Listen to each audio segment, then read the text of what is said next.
spotlighting Black joy in academic spaces.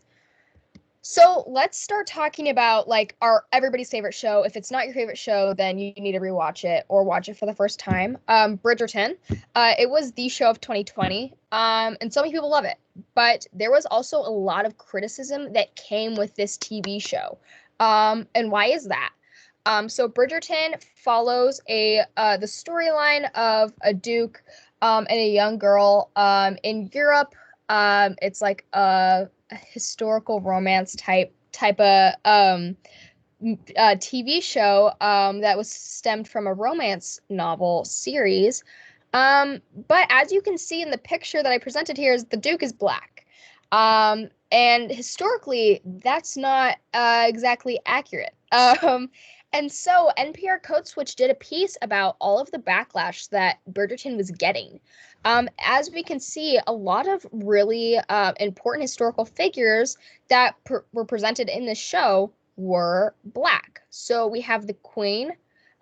This is the Duke over here. We have his aunt, who is a powerful woman in the community, and we have the town's tailor, who's also extremely influential. And in reality, people responded with the fact that, well, this isn't historically accurate. This never could have happened. And then people decided to ask, well, why? Well, why is it so terrible that we present these characters as people of color? Why is it so bad that we have this representation? And the answer pretty clearly was because back then, Black people weren't happy. Black people were oppressed.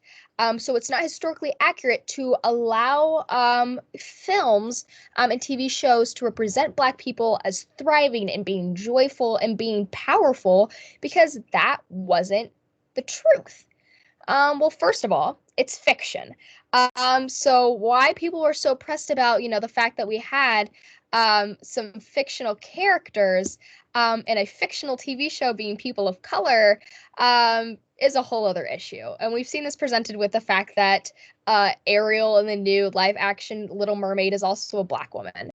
But the second part of the question is, why are people so obsessed with Black people only being represented as oppressed people and people that are going through hardships?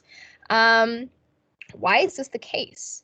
And so to understand this, we kind of have to take a dive into how our Black history is taught in the first place, because of course, our elementary, middle, and high school history education is often the extent of which we learn about Black history. So how is Black history taught now? We need to understand the current limitations of the conversations that we're having in our classrooms. Quite frankly, it's taught in a couple key steps. Slavery happened and it was bad. Abraham Lincoln fixed it. Black people were still mistreated. Martin Luther King fixed it, and now everybody's happy. By narrowing it down to those 5 simple steps, it's very easy to now think that current issues or current oppression isn't happening, but it's also making it extremely easy for people to simplify and only characterize the Black experience of one of sadness and pain and hardship and oppression, when in reality, in every step of the Black experience for as long as folks have existed, joy has also happened. So why is it that we are so obsessed with separating the two? Book Riot did a piece about, how is Black joy taught in America, or rather the lack thereof, and highlighted the fact that people are so used to dehumanizing Black folks that joy, which is an inherent and unavoidable factor of humanity and being human. Oh, I just echoed so bad. I don't know why that happened. And being human, folks separate that. And so by taking away joy from the Black experience or failing to represent that and only representing the oppression or the pain, Black folks are being dehumanized. And then in dehumanizing Black folks, we are in turn making it so much easier for that oppression and that cycle to continue. So let's look at an example that for many students and many educators is very close to home. Let's talk about literature. All students and educators have probably had to read the infamous To Kill a Mockingbird, and then maybe on your own you've read The Help. Both books are classified as these very powerful stories about equality and fighting for justice. But if you look at the names of folks, and if you're familiar with the authors, they're both written by white people. And if you are familiar with either of the stories, you know that both stories, the hero of the story is a white person. So for To Kill a Mockingbird, that's Atticus, and in The Help, it's Eugenia. So why is it that these stories that we are highlighting, we are pushing in our academic spaces, why is it stories of Black pain and white power, white success? And that's because in history, we've been taught over and over and over again that it's white folks that experience the joy and white folks that fix the trauma of Black folks.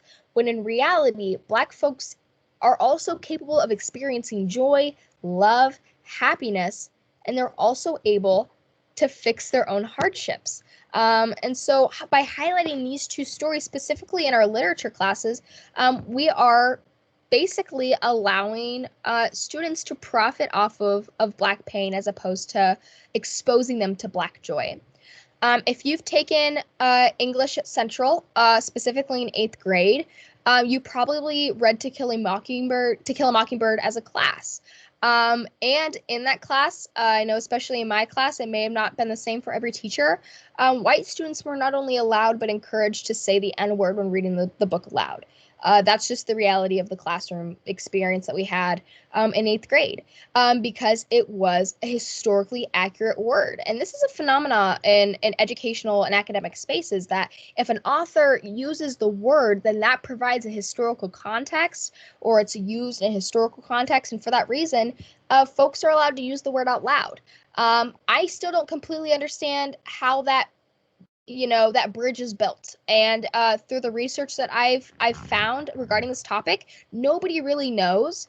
But really, it's a simple way for white educators to try and justify using the word, allowing students to use the word, and in a way, try to basically say we are gonna, take the power away from this word, so our Black students aren't suffering.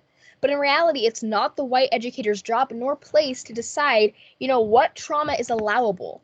And what trauma is, acceptable or needed in order for progress to be made. That's definitely not the job of white educators, so why are we allowing it to be? So, like I said, if you're a student of color in these spaces, you were constantly hearing the N-word being thrown around. And once it was used in literature, it was free game, and people used it outside of that by saying, well, if an author can use it, if this white person can use it, if we can say it in class, why can't we say it outside of class?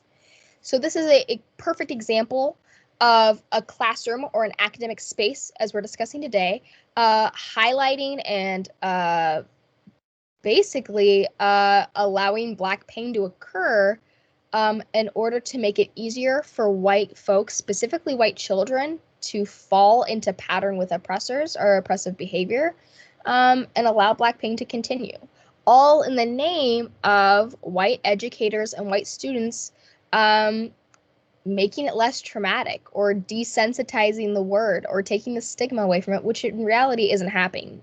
We're only creating and facilitating more trauma. So let's talk about how Black joy has been used in literature. So there are fantastic books written by fantastic people that highlight Black joy. But throughout the last few centuries, literature that represents Black joy has been separated from books pertaining to white joy. So let's talk about why this is. So this is a personal favorite of mine. This is a book called Take a Hint, Danny Brown by Talia Hibbert. And Talia Hibbert is an English Black woman who basically sat down one day and said, I've never seen myself in a romance book. So it's time for me to make some for myself. And she's written 3 different books. This is the second one. And they all are about Black women experiencing love, experiencing joy, experiencing success in their work. And it's overall positive representation. There's also queer representation as well, which is awesome. We don't see a lot of positive Black queer representation in literature either. So, you might not have heard of this book. When we look at Black romance books throughout the last 2 centuries, they have not been shelved with normal romance books. So if you stepped into a Barnes and Noble, or a bookstore really in like 1980, if you went to the romance section, there would not be one book about a Black person, in that romance section, even though there were plenty of books being written. Rather, they were kept in their own space called the ethnic romance section, which you would think, oh, maybe it would be shelved close by, just so Black and brown people have an easier time finding books that are representative of them. No. Oftentimes they'd be in the back of the store, they'd be on the highest shelves, they'd be as far away from other books as possible. Why is that? Well, we've so normalized that romance and joy and happiness is only for white folks that we didn't want to quote unquote contaminate that space by Black joy, which we consider to not really be real. We consider Black joy to be made up. This book, for example, and all of the other books in this romance series are shelved in fiction rather than in the romance section. And a lot of other romance books, and this is right now, I do work at a Barnes & Noble, a lot of other books that would be considered in the 1980s an ethnic romance book are shelved in fiction rather than romance. They're not, kept in the same place. So, why is that? Why are we so obsessed with separating the two? And like we said a second ago, it's because we are so used to considering joy to be a white experience that it almost feels uncomfortable to consider Black joy, as a reality. And so Black books got sent to the back of the bus, basically. They weren't put on the front stage. They weren't centered. And a lot of these titles that we're going to be discussing today weren't highlighted until NPR's podcast Code Switch took time to really dive into why Black joy, isn't talked about, and why Black romance, sci-fi, and fantasy, and those types of titles that aren't based on the oppression of people of color, why they aren't as spotlighted as books that are. And that's simply because we are used to highlighting Black trauma. It's convenient for us. It's comfortable for us. We feel like we can make a conversation out of Black trauma, whereas Black joy doesn't seem real to us. It seems made up.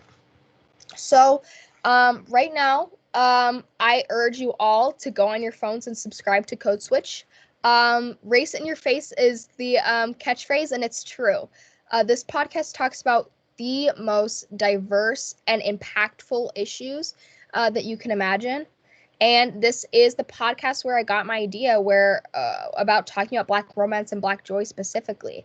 It's two hosts, Shireen Marisol Meraji and Jean Dumby, and together they tackle issues about, specifically about the joy of people of color and why are we so used to excluding it from spaces. So right now, this is my first call to action. I'm going to ask you folks to subscribe to this podcast and take some time to listen to a couple episodes because, of course, I don't have a whole lot of time to talk about it today. So I really hope you guys will do some further research and listen to more about this.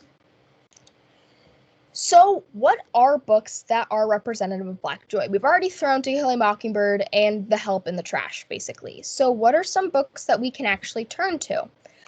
So these are some sci-fi and fantasy books that are specifically known for highlighting Black joy. Wings of Ebony, Catherine House, Legend Born, and All the Stars and Teeth are all recent releases, 2020 or more recently than that. And all of the books have some kind of magical or mysterious element to them. And all of the books do not have Black trauma. And for that reason, as you can see, a lot of these books do not have an award winner sticker on them. If you walk into a Barnes & Noble, into the YA section, you'll see tables full of award-winning books with brown people on the cover, and every single one of them is about Black pain. Every single one of them. But these books, they're not award winners. They don't have, the fancy golden stickers on them, but they're stories about joy. They're stories about happiness.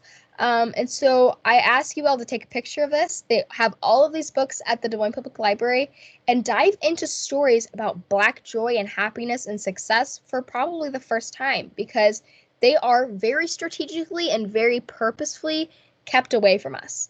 in every space, at the library, at our bookstores, and in our academic spaces. They're all kept away from us. So I ask you all to kind of get out of our comfort zones of reading about Black trauma and Black pain that we have been taught to throughout our educational experiences, and read books that are not only enjoyable, but help us create a positive paradigm about the Black experience that we have it's basically been taken away from us. So now let's talk about some action steps. So as educators and as students, what are some things that we can do to facilitate Black joy within our classrooms? Of course, there's not one specific way that we can go about doing this. I'm going to provide you a couple different steps and some elements of ways to implement it into your life and into your classroom and into your spaces. But of course, there's many, many, many different ways that you can go about spotlighting Black joy in academic spaces. So the first step is to take an inventory. It is absolutely crucial that you take an in-depth inventory of the curriculum that you are learning or teaching, and how is it highlighting the Black experience? Are you only showing or being taught, Black individuals or Black characters as people that are oppressed? And are you only teaching white folks as the oppressors? Or are you teaching stories that have positive experiences? And this is not something that's just for high school classrooms. Over this last semester, I was able to do an internship with a kindergarten class at Monroe Elementary School. And that was one of the first steps that we took, was showing them and introducing literature or children's book to them that highlighted positive experiences for children of all races and of all backgrounds. So by doing that, it's extremely important that you're showing children, their lives and showing characters that look like them in a positive realm. And for so many children, that's not something that they experience. If you ask any person of color, probably on this call right now, they probably did not, get exposed to a joyful person of color or a joyful Black person until high school when they sought them out themselves. Second, fill in the gaps. It's super important that after you take this inventory, you figure out what you need to do to kind of almost take a step back and kind of revert to teaching more joyful experiences rather than oppressive. Of course, slavery needs to be taught. It is a focal point of the Black experience, and it's extremely crucial to understand, where we're at today.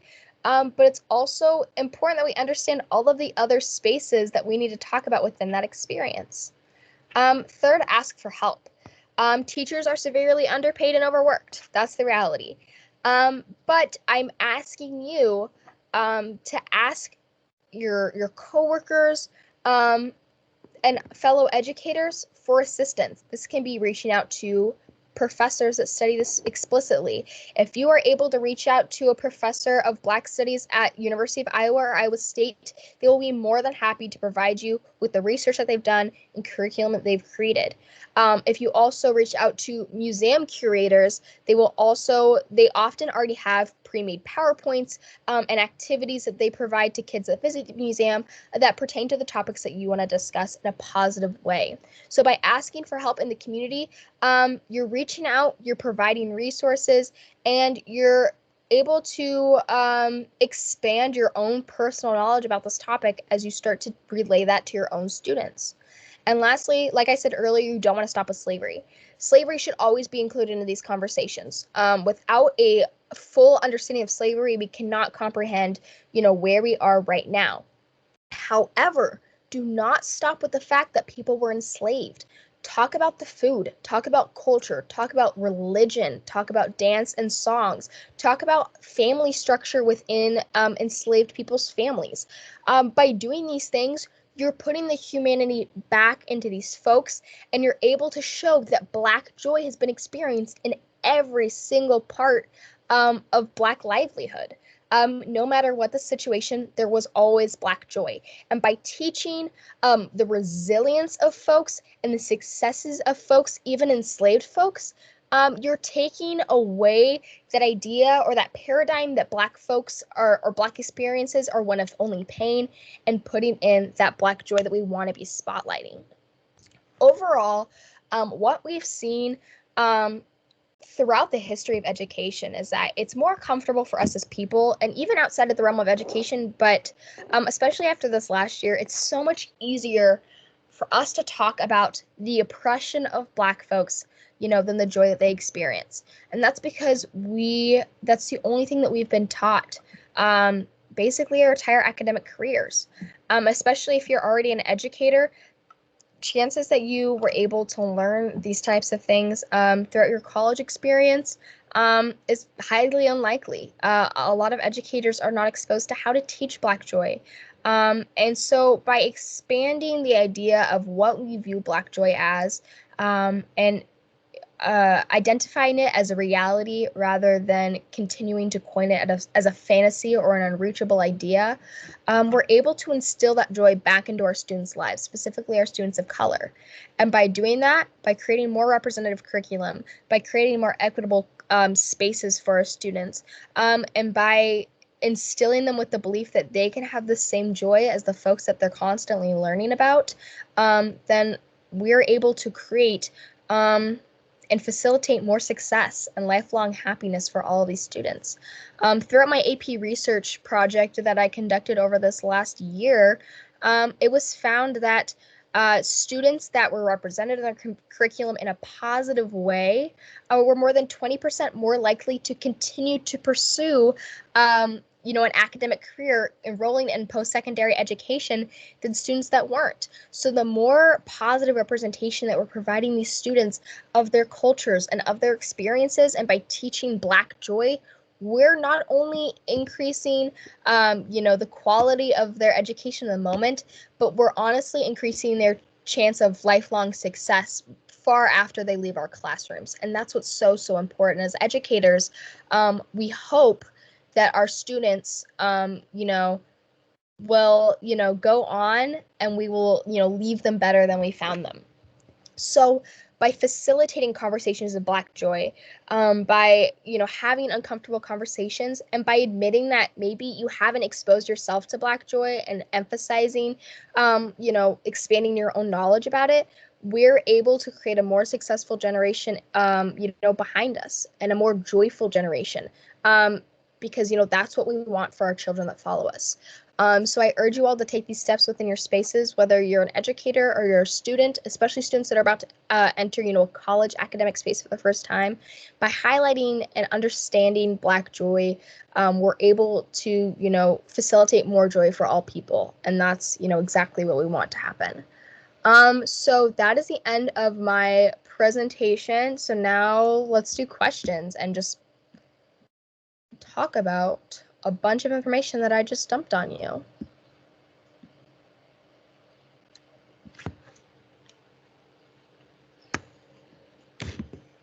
Hi, Georgia. Congratulations. This is awesome. I'm so happy to be here. This is Mrs. Snyder. Hi. Hi. Thank you for this information, for action steps, for ideas. I just love it. Of course, all the research and stuff you have done, and you're just amazing. So I just had a few questions here. I'm sure you're aware the district is creating all sorts of new social science courses. So Black history of African American studies. I'm involved with intersectional feminism and the LGBTQ history class. I'm helping to write those and get resources for those. But more specifically for the class I teach, since you were involved with college AP US history, I also incorporated, how people resisted slavery, civil rights movement, all that stuff. So I had always kind of been taught that talking about the sort of opposite of Black joy, basically how difficult it has been for BIPOC, for Black communities to survive and to live in this nation, that has to be emphasized. So I love this because this is really questioning, how I've incorporated more sources, more resources, particularly in the past 5 years. So what advice would you have for me, especially in a class like college AP US history? I know you had the 4-step process, definitely doing that. I'm taking a social justice certificate class, those kinds of things. But specifically, what would you have liked to have seen more so? And how would that be incorporated in a class like college AP US history? What specific suggestions do you have? Absolutely. I appreciate you asking. So, I think that, and somebody had said it earlier, talking about Black success outside of the scope of the civil rights movement, just how Black people contributed throughout history, outside of the realm specifically of like fighting their own oppression. Of course, success is super important to highlight. We want to talk about, folks that were successful in going against their oppressors, but specifically highlighting Black stories outside of that realm, how Black folks contributed to science, how Black women contributed to the women's suffrage movement, so on and so forth, I think is super. It almost expands our idea of Black contribution to society outside of the realm of like they were faced with this one problem and they only fixed this one problem for themselves, rather than the fact that in reality they contributed to every single part of society every step of the way. So I think by just expanding and rounding out the idea of like how Black people were involved in every step of US history, post the civil rights movement. I know we don't go like super far past the civil rights movement in US history, but just kind of broadening and expanding that idea I think is super, super impactful. And another thing that I didn't add in here, that I you said that you're taking a social justice certificate. If educators can do that, that is fantastic. And recently, it's become more available because of the pandemic. They are now doing more virtual Black Joy-esque curriculum, like national professional developments. I don't really know what to call it, but it's like for educators across the country. And by providing that curriculum and having conversations for educators specifically, they're oftentimes free or really cheap to attend. So if you're an educator and you're interested in that, and you also get to, work with other educators across the country, doing stuff like that or getting a social justice certificate is super, super important because like I said, oftentimes educators aren't exposed to this kind of conversation within, like college. So by expanding outside of that, I think is a really awesome step to take. Great. Thank you so much. Yes. I have a question. Yes, bestie. Okay, so you know how we've talked about decolonizing our bookshelves? We've talked about that this year, and you gave us some ideas, right, today, and we've talked about it. How do you think you could get that idea out to students? Is that the teacher's responsibility? Could students help students? What are your thoughts there, ma'am? I think that there's a couple really awesome steps that we could take. One, I think we need to decolonize our school's library. Our school's library sucks. It sucks. It sucks real hard. And I know that they're trying to redo it. They're trying to fundraise to like refurnish and redo the whole school library. When in reality, if you look at the books on the shelves, they are not representative of Black joy or the Black experience at all. And so by providing students access to better books and better literature that better exposes them to those kind of stories, I think is an awesome first step. I also do think it's the job of teachers. Teachers are your primary way of, being exposed to the greater world through the lens of whatever subject they're teaching. And if they incorporate these kinds of books, you can talk about Black people in literally any subject. Any single subject you can talk about Black folks, and by exposing students to those conversations and facilitating them as the adult in that room, you're exposing them to a whole world of thought and a whole world of people oftentimes that they've never even heard of. So I definitely think that educators play a tremendous role in this work. And then personally for students, I think we just need to have more conversations with students or as students as a community, about the kind of books that we're reading and about the kind of books that, we're exposing ourselves and each other to. And I think that that's a step that's being taken right now, which is really, really awesome. But I think that as a student community, we can also do a lot more to help each other find and expose each other to the joys of our own experiences. Hey, Liz, do you have your hand up? I do. I guess you kind of answered it when you were talking to Miss Dunley, but obviously students make up a huge part of the academic atmosphere. And so, like, what advice do you have for a student who has been through this system, which relies heavily on the, like, focusing on Black pain versus Black joy? Like, what advice do you have for a student to kind of, I don't know, challenge how we were taught? I mean, you've answered this pretty well, but I was just wondering what. No, yeah, specifically, no, I'm going to answer this through like, I know that you're going to college, and a lot of students hopefully on this call are, attending a post-secondary university. There is a very solid selection of Black Joy S classes. I know registration is coming up soon for classes for this next upcoming school year if you're attending a university. And there are so many classes or first-year seminars or electives that talk about Black joy. Or more specific random fun things about the Black experience that you may never have been exposed to. So I would definitely recommend that you explore your if you go to your school and then their Black or African American major and then their course requirements, you'll see all the courses that they offer. Of course, you don't need have the major to take the class, and you can see the list of all the courses because they have like Black media based classes. They have there's one that's class at University of Iowa that's literally just the art of listening to jazz and like how jazz has influenced Black folks and like the Black experience in a positive way. So I think that by exposing the courses that you're now being offered to, because the realm is opening up so broadly, I think that's a great way to challenge, the information that you already have and expand your knowledge. Thank you. That was a very good answer. Thank you.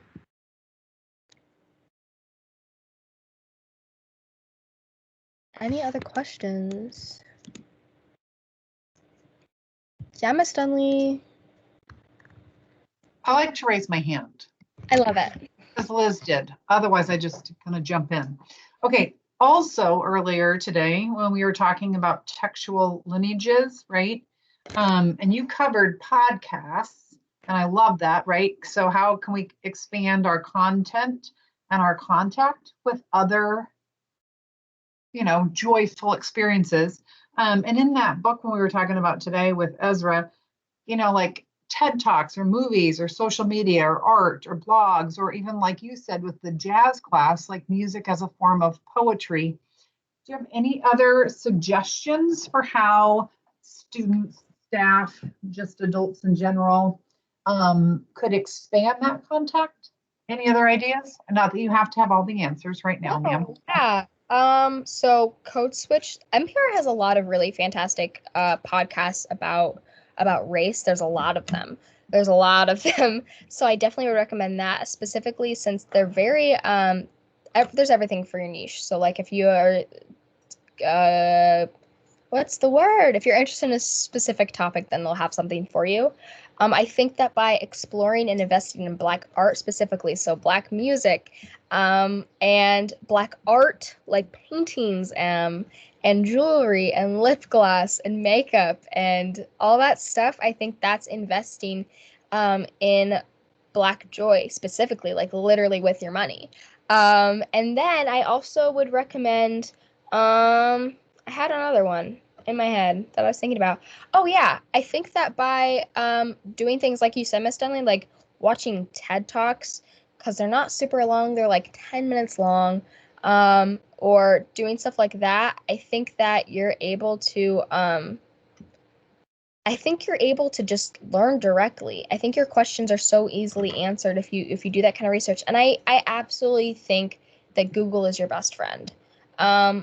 Black people specifically will share what they want to share with you, but I don't think that it's their job to educate you specifically. So I think that by Googling and by investing your time into understanding the Black experience, then I think that you're like set. You're like golden. Thank you, ma'am. There's a great question from, I think, Layla in the, from Layla in the chat. I don't know if you can, and plus, and again, sorry, there's two. Okay, so Layla, so is this my Layla? Just turn on your mic if this is like Camille's Layla. I think it is, because if so, then you're a freshman. So next year will be your first chance to take, well, I guess everybody's first chance to take these Black Joy classes that are being introduced. So I guess there's, yes, okay. Hey, Layla. Classes about the Black experience. So there's like a Black American class that's being taken. It's 1 semester long, like Black American history, African history. There's intersectional feminism. And I think all of those classes, they're you get half a credit for them, I think, and they're all 1 semester long. I definitely would recommend signing up for those if you can. You'll have access to them, of course, all 4 years of high school, but they're absolutely fantastic. Like I'm friends with a lot of the folks that were on the board that were creating these classes and, you know, putting time into creating the curriculum, and I just know that they're going to be amazing. And my only thing I'm upset about is that I won't be able to take any of them. But I would definitely recommend signing up for those classes. At Central, Middle East and Islam is a fantastic class. Miss Snyder teaches that class, just chef's kiss. Absolutely love that class. And that's also learning about, you know, brown people, which is fantastic. And you're learning about their culture, you're learning about joy, you're learning about hardship, you're learning about all of it. And it's absolutely fantastic class. And then GTLS, which is the class that I obviously took this semester, because you're able to focus specifically on like one topic that you're interested in and deep dive research into it. I think Miss Stanley just put that in chat too. Yes, it's absolutely fantastic. There's so many classes because they're all like online classes, that there's a class for everything. I swear to God, there's classes for literally everything on there. It's amazing. I don't even know how people think of all those things, but I definitely recommend that. I think you can take it next year once you're a sophomore, if I'm not mistaken. So definitely would recommend that.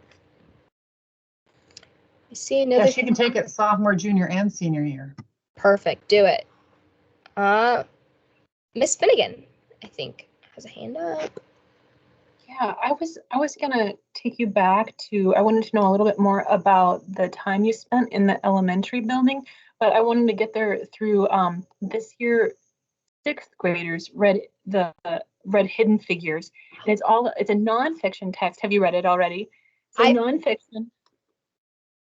And all about the Black women who were coders for the space race or during that space race.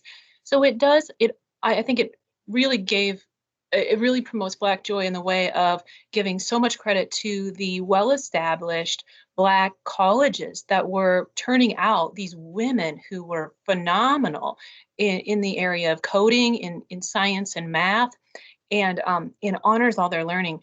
I felt like during the unit, the teachers and students, because it's new curriculum, got bogged down with creating knowledge around the space race. And I almost felt like, and maybe in a different year, right?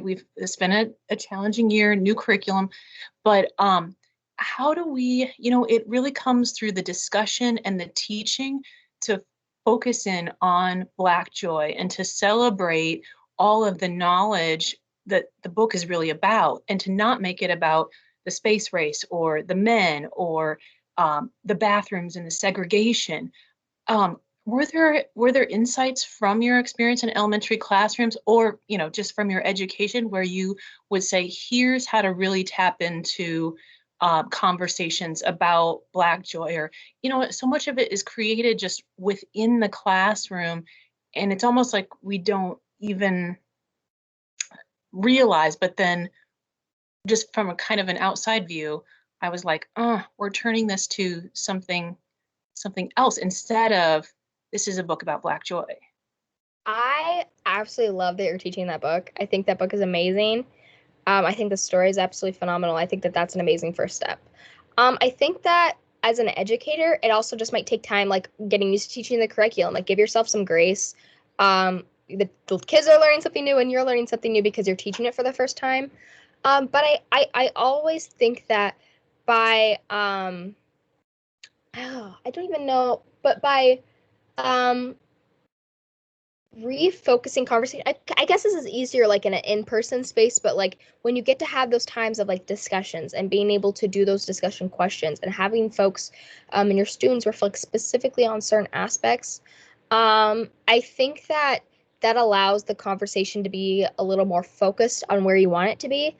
And then I think that when reflecting on my elementary school classroom, it was obvious that even as for like 5-year-olds, they already were like in the headspace of like why it is what's normal, why it is like successful. And I'm like, oh my God, y'all are barely alive. I don't even know how you understand that, like how this is a concept in your head. But like one time we were coloring and one of my boys, John Carlos, was like, I got to see them today. So I am just very excited I get to talk about them. But one of my boys, John Carlos, was like, well, I would like a normal skin color crayon because he only had browns. And we were like, well, what does that mean? We're like, oh, a learning opportunity. Like, what's a normal skin color? And he was like, you know what I mean.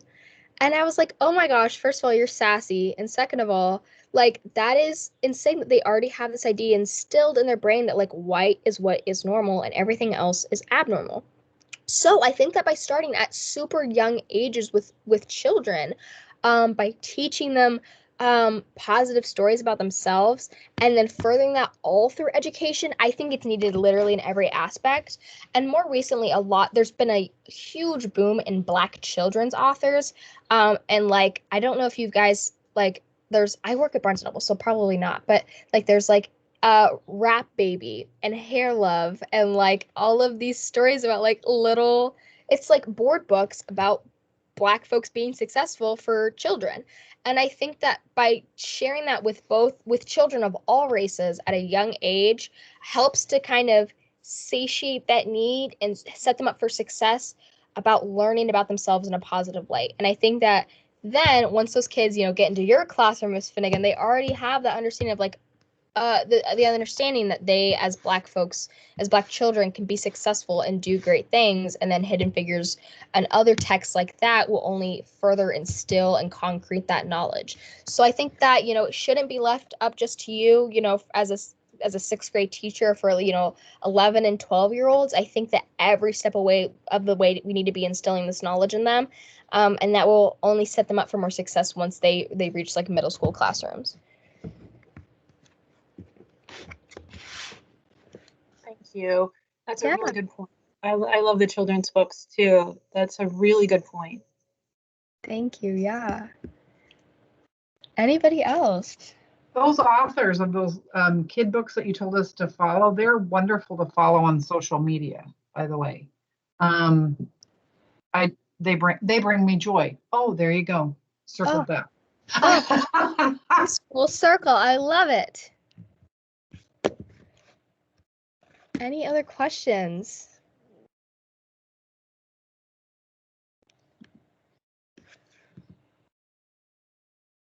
Okay, well, if not, I think we just reached like the 40-minute mark. So thank you guys so much for joining me. I really, really, really appreciated you guys, sitting through this and listening to this. This is something I'm super passionate about. And I'm glad that you, took the time. Really quick, I'm just going to show you a couple books that I would recommend. So I showed the one book that I would recommend for reading. So I showed the ones on the slideshow. The Last Negroes at Harvard. It is all of the I think it's all Black men that had attended Harvard before it was resegregated. So it's a success story. It's a positive story about, Black folks doing their thing in education, which is super awesome, in higher education. Conversations in Black is a book that I recommend all people read. It's basically it's every single topic that you could think of, and it's Black folks' take on it. And I think it is a super awesome read. It's one that you can like sit down and pick back up. And The Warmth of Other Suns by Isabel Wilkerson is also a fantastic read. It's a big boy, but I absolutely recommend it because it is a story of the migration north of Black folks and the joy and the success that came from that for the what we think of like the first time Black folks were really allowed to thrive. And I think that is a fantastic example of a Black joy book. And yeah, I know that there's like a thousand other ones. Oh, one more. I'm sorry. One more is Conjure Women. It's a fictional story about women who are enslaved and they like know magic. and all that stuff. And so they're just like doing their thing. So I'm sorry, that was like a bunch of random ones, but I think that all of those stories are extremely joyful and impactful and are must reads for people that want to further their knowledge or experience with learning about Black joy. And yeah, okay, that's everything. I promise now. So thank you guys so much for coming. I appreciate it, and have a wonderful rest of your day. Good job. Great job. Thank you. Thank you. I'm going to turn off recording.